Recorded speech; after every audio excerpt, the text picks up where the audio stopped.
Hello friends, మీరు కనుక WhatsApp open చేసినట్టయితే మీ వాట్సాప్లో కూడా this account cannot use WhatsApp అని చెప్పేసి ఈ విధంగా చూపిస్తుందా, అలాగే కింద రిజిస్టర్ న్యూ నెంబర్ అని చెప్పేసి ఈ విధంగా చూపిస్తున్నట్టయితే ఈ ప్రాబ్లమ్ మనం ఏ విధంగా సాల్వ్ చేసుకోవాలి, అంతేకాకుండా మన ఓల్డ్ వాట్సాప్ ని మనం ఏ విధంగా రిటర్న్ తెచ్చుకోవాలి అనే దాని గురించి ఈ వీడియో నేను మీకు క్లియర్ గా ఎక్స్ప్లెయిన్ చేస్తాను. ఇప్పుడు కాకపోయినా ఇన్ ఫ్యూచర్ లో మీ అకౌంట్ లో అంటే మీ వాట్సాప్ అకౌంట్ లో ఏదైనా ఇన్యాక్టివిటీ జరిగి ఈ విధంగా ప్రాబ్లం వచ్చినట్టయితే దాన్ని ఏ విధంగా సాల్వ్ చేసుకోవాలి ఇప్పుడు నేను మీకు చెప్తాను. కాబట్టి మీకు ఈ ప్రాబ్లం లేకున్నా సరే చూడండి, ఇన్ ఫ్యూచర్ లో యూజ్ అయ్యే ఛాన్స్ అయితే ఉంటుందన్నమాట. సో మీకు కూడా ఈ విధంగా వస్తున్నట్టయితే మీరు ఏం చేయాలంటే సింపుల్ గా టర్మ్స్ ఆఫ్ సర్వీస్ అని చెప్పేసి ఉంది కదా, దానిపైన ప్రెస్ చేయండి. ప్రెస్ చేయగానే మీకు ఇటువంటి ఒక పేజ్ అయితే ఓపెన్ అవుతుంది అనమాట, వాట్సాప్ కి సంబంధించింది. సో ఇక్కడ సింపుల్ గా మీకు 3 లైన్స్ కనిపిస్తున్నాయి కదా, దానిపైన ప్రెస్ చేయగానే మీకు ఇటువంటి ఒక ఇంటర్ఫేస్ అయితే వచ్చేస్తుంది. ఇప్పుడు ఇక్కడ నుంచి మనం వాట్సాప్ వాళ్ళకి ఒక ఫీడ్బ్యాక్ అయితే ఇవ్వాలన్నమాట, హెల్ప్ డెస్క్ లోకి వెళ్ళి ఆ ఫీడ్బ్యాక్ ఇచ్చిన తర్వాత దాన్ని వాళ్ళు రివ్యూ చేసి మన వాట్సాప్ ని మళ్ళీ బ్యాక్ ఇచ్చే ఛాన్స్ అయితే ఉంటుందన్నమాట. సో ఆ ప్రాసెస్ ఏంటి అని చెప్పేసి ఇప్పుడు నేను మీకు క్లియర్ గా ఎక్స్ప్లెయిన్ చేస్తాను. సో వీడియో వచ్చేసి ఇన్ఫర్మేటివ్ గా అయితే ఉండబోతుంది కాబట్టి ఇప్పటి వరకు ఈ వీడియోకి లైక్ చేయకపోతే లైక్ చేసేయండి.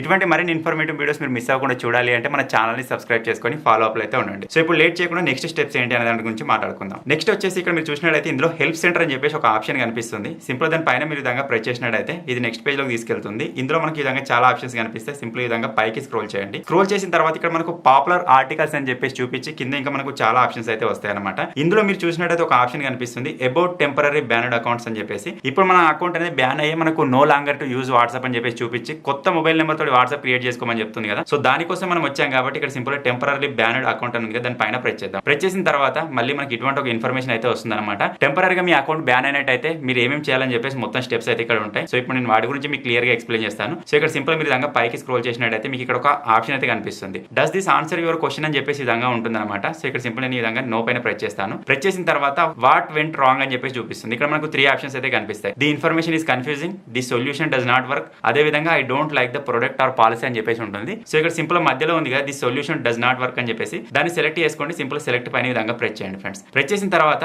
ఇక్కడ మీకు ఒక ఆప్షన్ అయితే కనిపిస్తుంది అనమాట, కెన్ యూ సే మోర్ అని చెప్పేసి. ఇక్కడ టెల్ us మోర్ అని చెప్పేసింది కదా, దానిలో మీరు ఇవ్వాల్సిన ఇన్ఫర్మేషన్ ఇప్పుడు నేను మీకు చెప్తాను. ఆల్రెడీ ఇక్కడ మొత్తం రాసి పెట్టాను, మీరు ఇక్కడ చూడొచ్చు. డియర్ వాట్సాప్ టీమ్ అని చెప్పేసి విధంగా మొత్తం ఈ విధంగా ఉంది. మీరు ఒకవేళ ఇప్పుడు అప్లై చేస్తున్నట్టయితే ఇక్కడ ఒకసారి వీడియో ఆపి ఇక్కడ నేను ఏం రాశానో మొత్తం దాన్ని సైడ్ నోట్ చేసి పెట్టుకోండి. ఇదే మీరు టైప్ చేయాల్సి ఉంటుంది అనమాట. ఇక్కడ డియర్ వాట్సాప్ టీమ్ నుంచి ఇక్కడ రిగార్డ్స్ వరకు మొత్తం సేమ్ ఉంటుంది. అదంతా సేమ్ ఉన్న తర్వాత ఇక్కడ కింద మీరు చూసినట్టయితే యువర్ నేమ్ అని ఉంటుంది, డివైస్ టైప్ అని చెప్పేసి ఉంటుంది, ఫోన్ నెంబర్ అయితే ఉంటుంది. మీరు ఒకవేళ ఐఫోన్ కనుక వాడుతున్నట్టయితే ఐఓఎస్ ఇవ్వండి, ఆండ్రాయిడ్ లో లేకపోతే రెడ్మీ కానీ సామ్సంగ్ కానీ వాడుతున్నట్టయితే డివైస్ యొక్క నేమ్ అయితే ఇవ్వాలి. ఇక్కడ మీ నేమ్ ఇచ్చేసి ఏ మొబైల్ నెంబర్ పైన వాట్సాప్ ఉండేనో ఆ మొబైల్ నెంబర్ ఇక్కడ ఇచ్చేసేయాలి. సో ఇక్కడ ఫటాఫట్ ఇవన్నీ ఇచ్చేసి ఇక్కడ నేను సబ్మిట్ పైన ప్రెస్ చేస్తాను. మీరు సబ్మిట్ పైన ప్రెస్ చేయగానే మీకు ఇటువంటి ఆప్షన్ అయితే చూపిస్తుంది అనమాట. Your feedback helps improve this answer for everyone చెప్పేసి చూపిస్తుంది. తర్వాత ఆటోమేటిక్ విధంగా వెళ్ళిపోతుంది అనమాట. సో ఈ విధంగా మీ ఫీడ్బ్యాక్ వెళ్ళిపోయిన తర్వాత మీకు విత్ ఇన్ 24 అవర్స్ లో వాట్సాప్ టీం నుంచి అయితే మెసేజ్ వస్తుంది, మీ వాట్సాప్ అనేది యాక్టివేట్ అయిపోతుంది. తర్వాత ఈ విధంగా మీ వాట్సాప్ ఎలా ఉండేనో అదే విధంగా మళ్ళీ నార్మల్ గా మీరు యూజ్ అయితే చేసుకోగలుగుతారు అనమాట. సో ఇన్ కేస్ ఒకవేళ ఈ ప్రాసెస్ ద్వారా మీ వాట్సాప్ కనుక బ్యాక్ రాకపోతే కింద కామెంట్ చేయండి, నేను ఇంకా వేరే ప్రాసెస్ కూడా చెప్పడానికి ట్రై చేస్తాను. ఇంకా చాలా వేస్ అయితే ఉంటాయి, మనం డిఫరెంట్ వేస్ ని యూజ్ చేసి మన వాట్సాప్ అయితే బ్యాక్ తెచ్చుకోవచ్చు. సో మీ వాట్సాప్ వెళ్ళిపోగానే మీరు ఏదో టెన్షన్ పడాల్సిన అవసరం లేదు, ఎందుకంటే వాట్సాప్ అనేది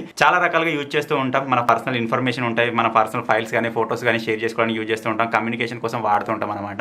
సో మీకు కంపల్సరీగా వాట్సాప్ కావాలి అంటే మనం వేరే వేస్ ద్వారా కూడా దాన్ని రికవర్ అయితే చేసుకోవచ్చు. సో మీ వాట్సాప్ లో కూడా ఈ విధంగా స్టార్టింగ్ లో చూపించినట్టుగా కనిపిస్తున్నట్టయితే ఇప్పుడు నేను చెప్పిన వే ద్వారా ట్రై చేయండి, అది బ్యాక్ వచ్చే ఛాన్స్ అయితే ఉంటుంది. సో ఫైనల్ చిన్న ఇన్ఫర్మేషన్, చిన్న వీడియో కనుక మీకు నచ్చినట్టయితే వీడియోని లైక్ చేయండి, షేర్ చేయండి, ఛానల్ కొత్తగా వచ్చినట్టయితే సబ్స్క్రైబ్ చేసుకోండి.